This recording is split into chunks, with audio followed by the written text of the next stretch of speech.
Dalawa kayo? Meron po akong nunal sa mukha. Isa sa mga palatandaan.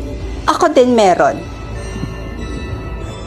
Lumaki ako sa sitio Rasana kung saan huling nakita ang anak ni Doña Katrina Laude. Napadpad naman po ako sa Maynila dahil po sa mga kumupkup po sa akin.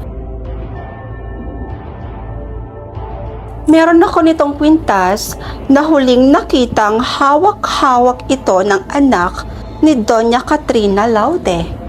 Meron din po ako.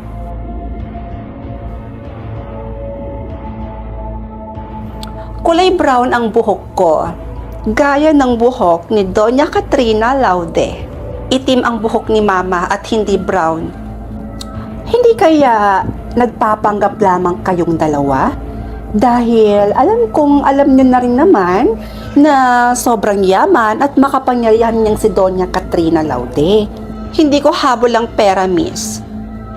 Naghahanap din kasi ako ng kalinga ng isang ina. Tumatanda na po si Mama at kailangan niya rin po ng mag-aalaga po sa kanya. Pupunta ko ngayon doon sa loob at kakausapin ko si Doña Katrina Laude at aalamin ko na rin kung ano ang kanyang suhestyon. Dito lamang kayo at babalikan ko kayo mamaya.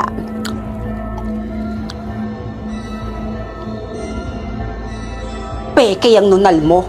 Hindi peke ang nunal ko. Baka yung sayo ang peke. Siguro, grabe na yung pangangailangan ng pamilya mo na umabot ka sa pagpapanggap bilang ako. Marami kaming kumpanya sa Maynila. Hindi ko habol ang pera. Eh, yun naman pala. So, hayaan mo na sa akin to. Ipaubaya mo na to sa akin. Ano?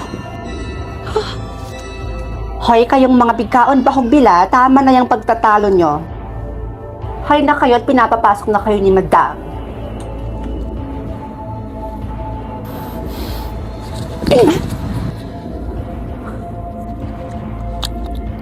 Madam, nandito na po sila.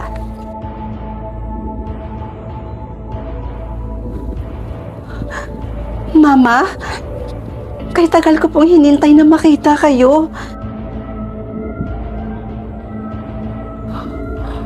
Mami? Mami, finally nakita ko na kayo. Ladies, magsiuwi na kayo. Nagsasayang lang kayo ng oras. Nanay nga talaga kita. Magkaugali tayo eh. Mami, kaya kong patunayan sa kahit na anong paraan na ako ang anak mo. Donna, pauwiin mo na sila. Aalis lamang ako kung sakaling pumayag po kayong magpa-DNA test po tayo. Handa rin po akong sumailalim ng DNA test para mapatunayan ko po ang sarili ko.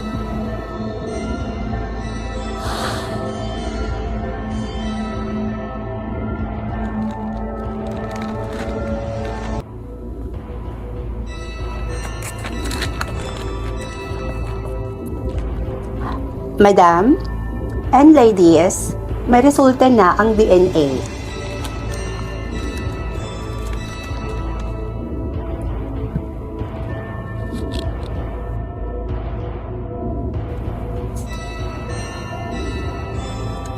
So ang tunay na anak ni Doña Katrina Laude sa inyong dalawa ay si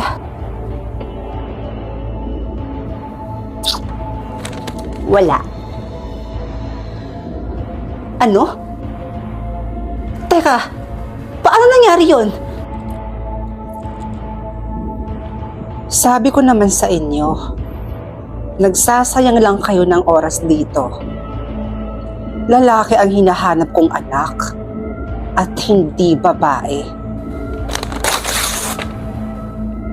Kaya kung ako sa inyo, bago pa ako magtawag ng pulis at ipakulong kayo dahil sa pagpapanggap ninyo, ay umalis na lang kayo. Pera na naging bato pa.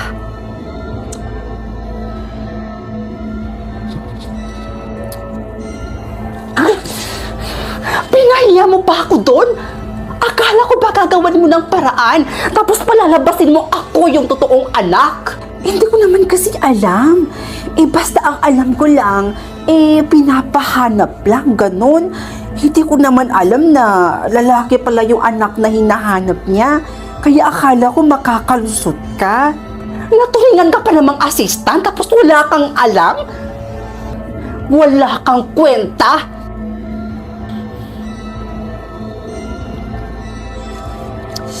Sayang. Akala ko makakahati na ako sa kayamanan ni Matang. Tara, punta na tayo sa langit.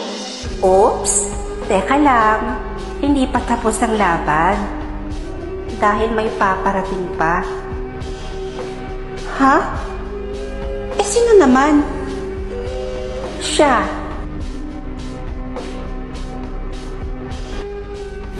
Part 2. Ha? Si Yaya? Imposible namang magtatagal yan sa puntod ko. Tingnan natin.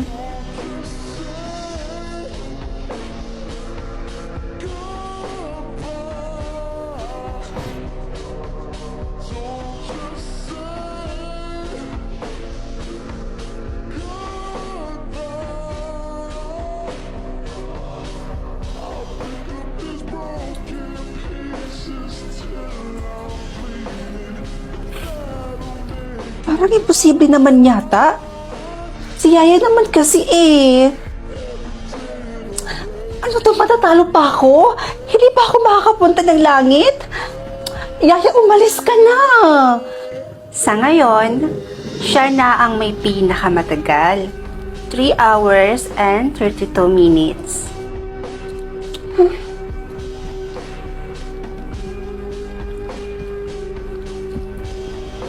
O siya, tara. Naghihintay na ang liwanag sa atin. Ha? Di ba talo ako? Di ba yung usapan natin kung sino yung magtatagal sa puntod ko? Tapos yung hula ko yung mama ko? Oh, bakit ako mapupunta sa langit? Gusto mo malaman ng totoo? Halika, sumunod ka sa akin. Hi! Ano ba? Sagutin mo muna yung tanong ko. Gusto ko munang malaman yung sagot. Di ba talo ako? Di ba yung usapan natin, huhulaan ko kung sino yung magtatagal sa puntod ko. Tapos yung hula ko yung nanay ko. Tapos yung nagtagal yung yaya ko. Di ba? Oh, so bakit mo ako ihahatid sa langit? Sabi mo, nanay mo ang magtatagal sa puntod. Tama ka.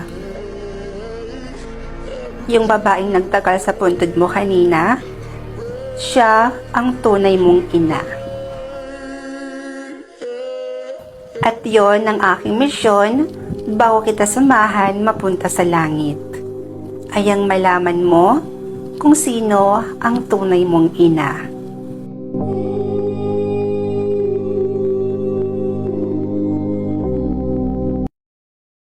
Ang nakaraan. Evil Eye?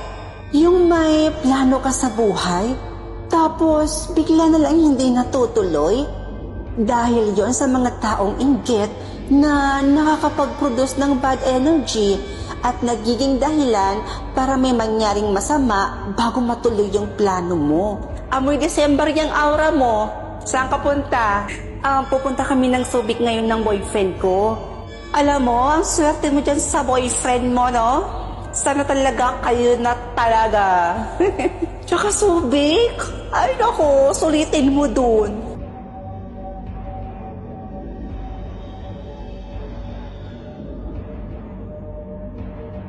Diyos ko na skincare. Ako nga, hinihintay ko lang na ma-approve yung visa ko. Gusto ko na rin kasi magtrabaho sa abroad. Pasalubungan mo ako. Tsaka yayaman ka talaga sa abroad. Kakatawag lang nila ngayon. Malabo pang araw na ma-approve yung visa mo. Ano ba naman yan? Bad news na naman?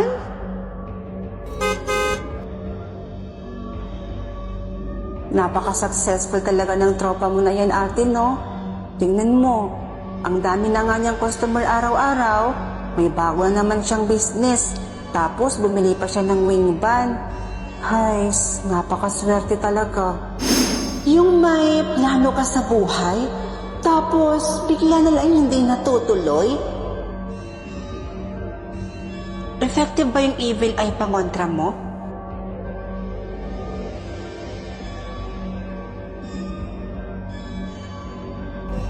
Uy, tropa! Wow ha! Mukhang tuloy na yung subik ah. Tuloy na talaga. Sige, punta na ako dyan. Ano? Ha? Paano? Paano na yung uban? Sandali lang ha.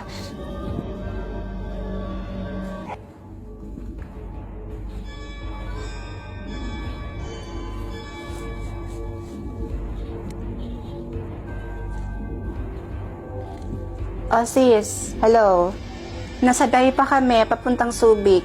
Pero malapit na kami. Bakit? Approve na yung visa mo, ate. Talaga? Finally! Thank you, Lord. O siya, sige na sis ha. Bye-bye. Thank you. Babe, approve na yung visa ko.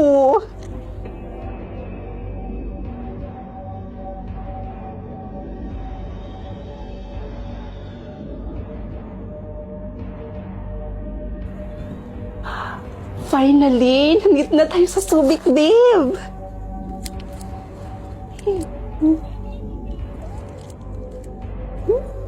Ano yung nasa leeg mo, Iha?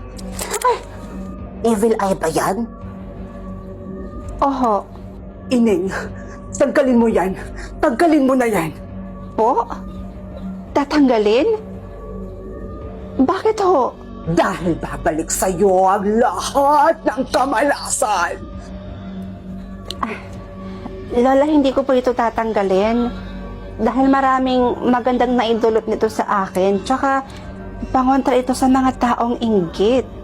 Sa umpisa lang yan, Ining, tanggalin mo yan. Tanggalin mo na.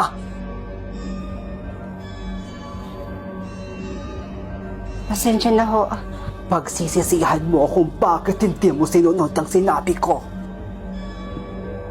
Pagsisihan mo!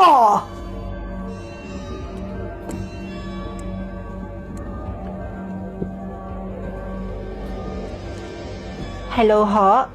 Sino po ito?